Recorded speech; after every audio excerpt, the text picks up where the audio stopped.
चुनाव आयोग का दायित्व तो चुनाव कराना है, निष्पक्ष चुनाव कराना है, ना कि किसी पार्टी का प्रकोष्ठ बनके किसी पार्टी के लिए काम करना है। जो बीजेपी देगी वोटर लिस्ट, उसी वोटर लिस्ट पे जो है चुनाव आयोग चुनाव कराएगी। भगवान भरोसे बिहार चल रहा है। हमको लगता है कि जो धनखड़ जी के साथ हुआ वो बिहार चुनाव के बाद जो है माननीय मुख्यमंत्री नीतीश कुमार जी के साथ भी वही काम जो है होगा। जो महाराष्ट्र में हुआ शिंदे जी के साथ, वही काम जो है नीतीश कुमार जी के साथ होगा। देखिए, बड़ी आश्चर्य की बात है कि अचानक से मानसून सत्र के पहले दिन तो उन्होंने बहुत ठीक ठाक चलाया था और अचानक से रात में ये सूचना मिली कि उन्होंने इस्तीफा दे दिया है। अब दिया गया है कि लिया गया है, ये सवाल खड़ा होता है। अगर अचानक से स्वास्थ्य बिगड़ा है तो उसी समय इस्तीफा देने की तो बात हो नहीं सकती है।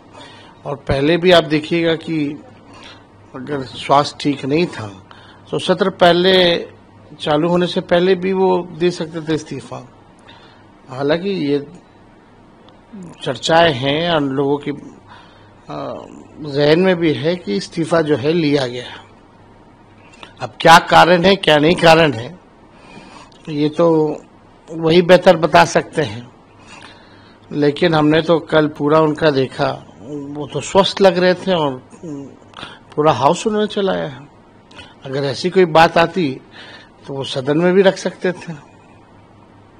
अब सवाल ये उठ रहा है कि अब आज बिहार में सदन में असेंबली में बिहार के कई एमएलए ने कहा कि नीतीश जी को भी अब उपराष्ट्रपति बना दिया जाए। आपको लगता है कि वो बनने की स्थिति में? देखिए, मुख्यमंत्री जी अचेत अवस्था में हैं, उनकी सेहत को लेकर के खबरें भी आ रही हैं, लोग फिजिकल तौर पे देखते भी हैं।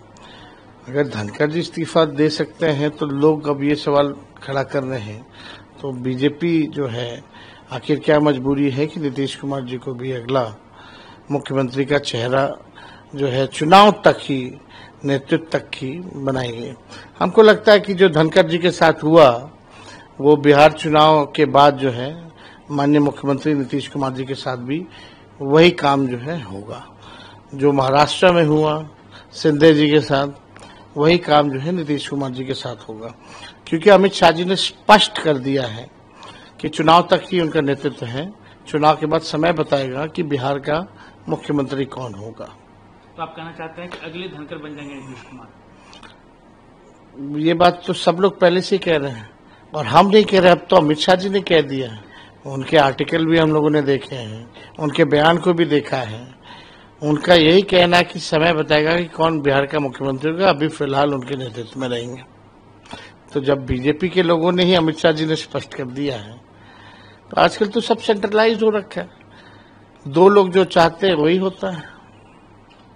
आज सदन में आप लोग पहन के पहुंच रहे हैं, उसके पीछे क्या वजह है?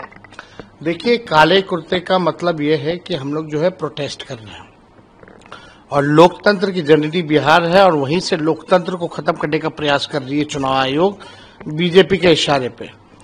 लोगों का अधिकार ही नहीं छीन रही है वोट का, बल्कि अस्तित्व को ही मिटाने में लगी हुई है।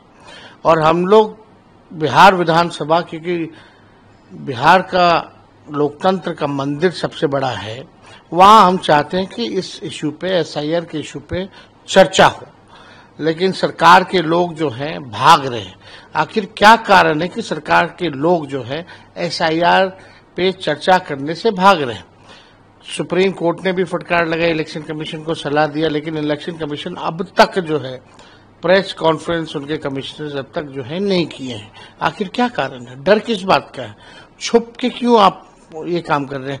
खोल के अगर कहीं कंफ्यूजन है, कहीं सवाल पूछे जा रहे हैं, तो आपको सामने आकर के इसका जवाब देना चाहिए। लोगों में असमंजस की स्थिति है। आज वोटर लिस्ट से नाम कटा, यानी पेंशन कार्ड दोगे, फिर राशन कार्ड दोगे, फिर जितने सरकारी स्कीमों का लाभ जो गरीबों वंचितों को जो मिल रहा है वो भी नहीं मिलेगा फिर। और चुनाव आयोग कौन होता है तय करने वाला कि इस देश का नागरिक कौन होगा नहीं होगा? उनका काम है प्रॉपर न्यायपूर्ण जो है चुनाव कराना, वोटर जोड़ने का काम उनको करना है। अगर कोई संदेह है, कोई आपत्ति थी, तो आप फरवरी में आपने नया लिस्ट क्यों जारी किया? और इसी वोटर लिस्ट से कई बार जो है चुनाव रखा है। 3 बार नरेंद्र मोदी जी प्रधानमंत्री बने इसी वोटर से, तो उनका कहने का मतलब क्या है, फर्जी वोटरों से बने हैं। तो ये कौन इस देश का नागरिक है कौन नहीं है, ये तो गृह मंत्रालय तय करेगा। चुनाव आयोग का दायित्व तो चुनाव कराना है, निष्पक्ष चुनाव कराना है, ना कि किसी पार्टी का प्रकोष्ठ बन के किसी पार्टी के लिए काम करना है। तो इस पे हम लोग चाहते हैं कि चर्चा हो, और पार्लियामेंट हो या विधानसभा हो, लगातार जो है चाहे सांसद हो विधायक हो सब लोग सवाल उठा रहे हैं। और हम लोग क्यों नहीं उठाएंगे सवाल? जो वोटर्स हैं, जो गरीब हैं, उन्हीं के वोट से चुन करके हम लोग आते हैं।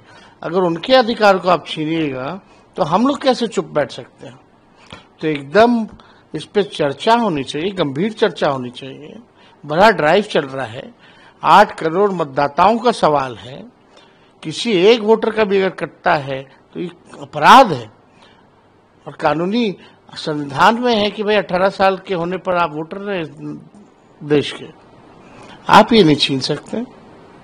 लेकिन दिक्कतें क्या आ रही है, क्यों नहीं चर्चा होने दे रही है? और एक चीज और इसमें है कि आप लोगों को पता चला किसके वोट काटे जा रहे हैं, क्योंकि बहुत लोगों का तो छटनी हो चुका है। देखिए, हमको जहां तक जानकारी है कि 12 से 15% जो वोटर लिस्ट में जो नाम है ये लोग काटने की तैयारी में है। सबको पता है कि आपका मजबूत बूथ कौन सा है, किसका कमजोर बूथ है। आजकल तो सारा डेटा है, हमारे पास भी है, तो स्वाभाविक रूप से भाजपा के पास भी होगा। तो अगर 10 वोट भी एक बूथ से काटा जाएगा तो पूरे एक विधानसभा में 3200 वोट होते हैं। और पिछले बार 2020 के चुनाव में 3000 से नीचे लगभग 32 से 35 सीटें जो हैं जहां हार और जीत का निर्णय हुआ था। तो ये समझ सकते हैं बड़ी एक साजिश है, लेकिन किसी भी कीमत पे हम लोग जो है इस लड़ाई को छोड़ेंगे नहीं। मामला कोर्ट में भी है, 28 तारीख को कोर्ट का अगला डेट है, और कोर्ट का सलाह भी नहीं मान रही है इलेक्शन कमीशन। जो डॉक्यूमेंट्स मांगे जा रहे गरीबों के पास है नहीं।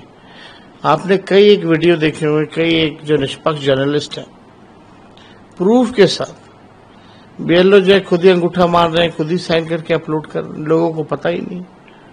आप लोगों ने ये सवाल उठाया कि जो आदमी, जो मजदूरी है, जो लोग बिहार से बाहर रहते हमेशा हैं, आप तो कई प्रेस कॉन्फ्रेंस में, या हमने चुनाव आयोग को कई बार चिट्ठी भी लिखा, ये चुनाव आयोग हमारी टीमें भी गई, हम भी गए बिहार में, कोई जवाब नहीं है इनके पास।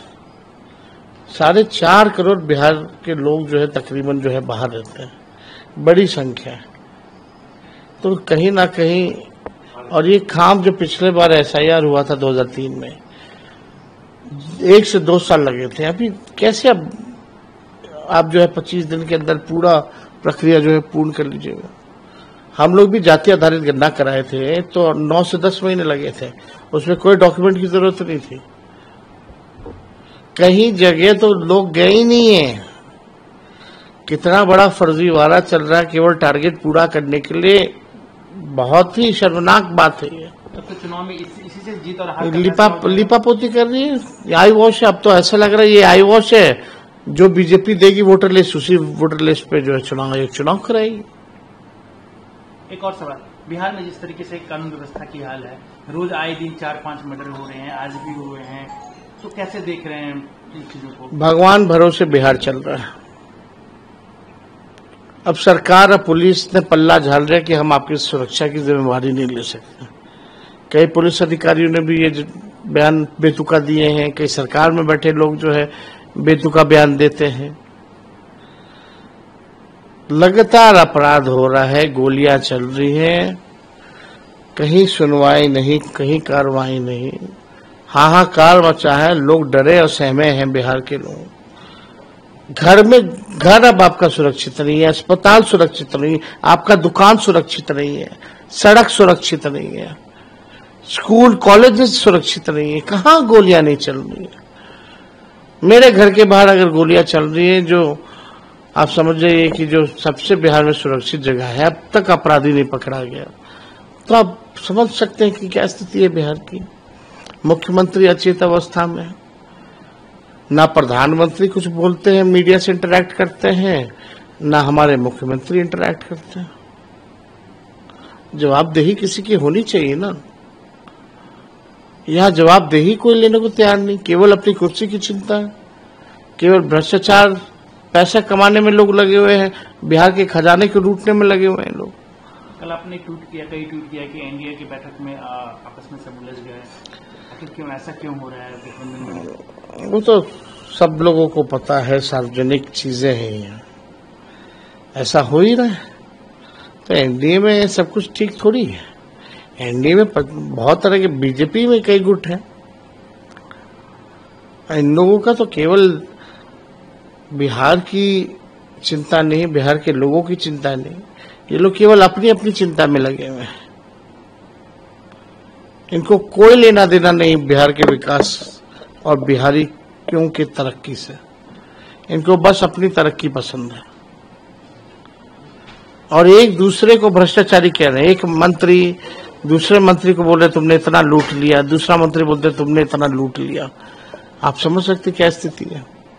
अब मुख्यमंत्री चुपचाप बैठे हुए हैं, तरस आता है मुख्यमंत्री जी पर। एक अंतिम सवाल, क्योंकि आप कह रहे हैं कि मुख्यमंत्री चिंतावस्था में है, कुछ चीज को देख नहीं पा रहे हैं, अब सवाल उठने लगे हैं पूरे देश के, बिहार में हुआ क्या है।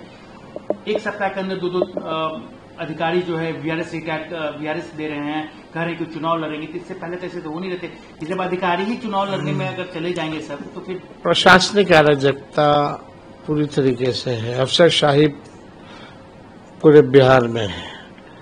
वही भूंजा पार्टी वाले चंद रिटायर्ड अधिकारी जो लोग हैं वही सरकार चला रहे हैं।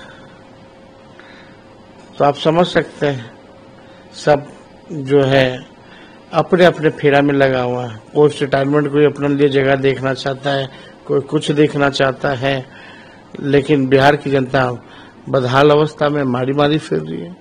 ना उनको सुनवाई हो रहा, ना कोई कार्रवाई हो रहा, ना उनकी कोई बात कर रहा। हम लोग बात को उठाते हैं तो हम लोगों को गालियां दिया जाता है, लेकिन हम लोग लड़ रहे हैं, जनता के लिए लड़ रहे हैं और आगे भी लड़ते रहेंगे और इस सत्ता को उखाड़ के फेंकेंगे। नया सरकार हम लोग बनाएंगे, महागठबंधन की सरकार बनेगी। अच्छा सर, एक और सवाल है कि जो आप लोग की अगर मान लीजिए सरकार आती है, तो जो जितने भी आप कह रहे हैं कि ये रिटायर्ड अधिकारी लूटे हैं, ये क्या उस पर आप कार्रवाई करेंगे आने वाले दिन में, सब पे जांच बैठाएंगे? छोड़ा किसी को नहीं जाएगा, सब पे कार्रवाई होगी